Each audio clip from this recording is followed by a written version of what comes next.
امام حسین ایسی باکرامت شخصیت ہیں کہ آپ کی جو ولادت ہے نا، آپ کی جو برتھ ہے وہ برتھ بھی کرامت ہے. آپ 6 مہینے میں آپ کا جو حمل تھا، ماں کے پیٹ میں آپ رہے، وہ 6 مہینے رہے. اور یاد رہے کہ پوری دنیا میں سیدنا یحییٰ علیہ الصلوۃ والسلام اور امام عالی مقام امام حسین کے علاوہ کوئی ایسا بچہ زندہ نہیں رہا جس کی مدت حمل 6 ماہ ہوئی ہو. یعنی آپ فرام دا ڈے 1 آپ کی ولادت ہی کرامت ہے. اور سبحان اللہ، آپ کے رخسار مبارک کا حال یہ تھا، آپ کے چہرے پر نور ایسا تھا کہ آپ کے دونوں رخسار سے ایسا نور نکلتا تھا کہ کمرے اور دیواریں روشن ہو جایا کرتی تھیں. اور کیوں نہ ہو، کس کے نواسے ہیں، کن کے پھول ہیں، آقا کی نگاہوں کے تارے ہیں. اب یہ جو امام حسین رضی اللہ تعالیٰ عنہ جب کربلا کے لیے روانہ ہوئے نا، تو آپ سے مزید کرامتوں کا ظہور ہوا. اور علماء کہتے ہیں یہ جو کرامتیں تھیں نا، بیسیکلی یہ اتمام حجت کے لیے تھیں، مزید ان کو سمجھانے کے لیے تھی کہ دیکھو میں کون ہوں، میرے ساتھ کیسے معاملات ہو رہے ہیں، مجھ پر ظلم نہ کرو. مگر ان ظالموں کی آنکھوں پر لالچ کا ایسا پردہ تھا. امام حسین فرسٹ آف آل آپ نے مدینے سے کوچ کیا اور اب مکے آیا. اب اسی راستے میں سیدنا ابن مطیع رحمۃ اللہ تعالی سے ملاقات ہوئی.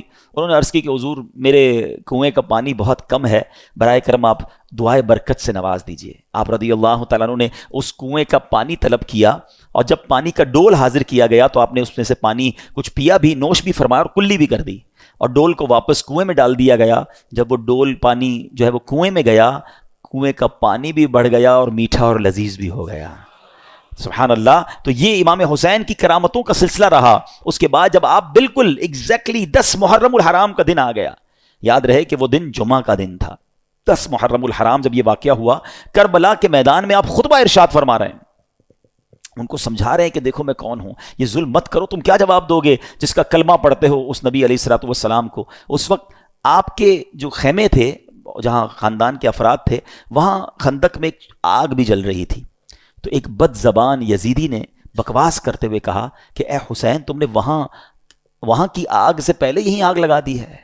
یعنی معاذ اللہ وہ یہ کہنا چاہ رہا تھا کہ اے حسین، مرنے کے بعد بھی تمہیں جہنم کی آگ میں جانا ہے.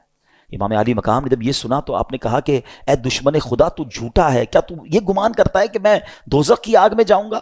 امام علی مقام کے قافلے کے جانثار نے کہا کہ آپ مجھے اجازت دیں تو میں ابھی اس کا سر قلم کر دوں. آپ نے اجازت نہیں دی. آپ نے فرمایا حملے کا آغاز ہماری طرف سے نہیں کرنا، ہو سکتا ہے یہ پرووک کر رہے ہوں، یہ اس لیے ہمیں کہہ رہے ہیں کہ ہماری طرف سے پہل ہو جائے، اور یہ کہیں ہم نے تو حملہ نہیں کیا تھا، امام حسین والوں نے پہلے حملہ کیا. حالانکہ اس قدر بڑی گستاخی کی تھی. آپ نے اپنے ساتھی کو روک دیا، مگر آپ نے اللہ کی بارگاہ میں دعا کی. دل بڑا دکھا ہوا تھا کہ ایسی بات اس نے کر دی. آپ نے کہا اے رب قہار، اس کو عذاب نار سے قبل بھی اس دنیا میں بھی آگ کا عذاب عطا فرما. آپ کی دعا قبول ہوئی. وہ بندہ جو گھوڑے پہ بیٹھا تھا، اس کی گھوڑے کو جھٹکا لگا، گھوڑا خود ہی دوڑتا ہوا گیا، اور وہ گھوڑے سے جب جہاں گرا تو وہاں آگ لگی ہوئی تھی. اسی خندق میں یہ بندہ جا کر گرا اور وہ بد نصیب آگ میں جل کر بھسم ہو گیا. امام علی مقام نے سجدہ شکر ادا کیا اور اللہ تعالیٰ کی بارگاہ میں عرض کی کہ یا اللہ تیرا شکر ہے کہ تو نے آل رسول کے گستاخ کو سزا دی. اب یہاں بھی ان کے سامنے یہ واقعہ ہو رہا ہے، سارے لوگ دشمن سامنے کھڑے ہیں، اور یہ آپ کی دعا قبول ہو رہی ہے،